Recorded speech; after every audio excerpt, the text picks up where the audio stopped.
नमस्कार शेतकरी मित्रांनो, ही म्हैस विक्रीसाठी हरियाणा मुर्रा आहे. मोठ्या मापाची आहे, बघू शकता तुम्ही. तिसऱ्या वेतातली म्हैस आहे.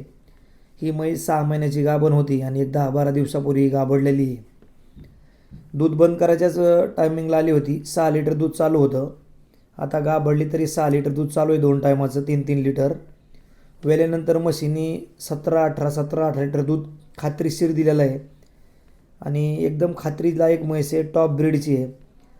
जे शेतकरी बंधू खाट्या म्हशीमध्ये इंटरेस्टेड असतात किंवा खाटी म्हैस खरेदी करायची असती, त्यांनी बिनधास्त ट्राय करू शकता. आता दोन्ही टाईम व्यवस्थित 3 लिटर दूध काढून देते, हातावर उभं राहते, पाणवती पण, बघू शकता तुम्ही. त्याच्यामुळं कुठेही जरी गेली तरी दूध थोडंफार कमी जास्त होईल, पण दूध देईल थोडंफार. पुढच्या वेताच्या कामाची म्हैस आहे. ज्या शेतकरी बंधूंना खाटी म्हैस घ्यायची असते किंवा खाटी म्हैस चांगल्या क्वालिटीची पाहिजे असती, त्यांनी या म्हशीसाठी ट्राय करू शकता तुम्ही.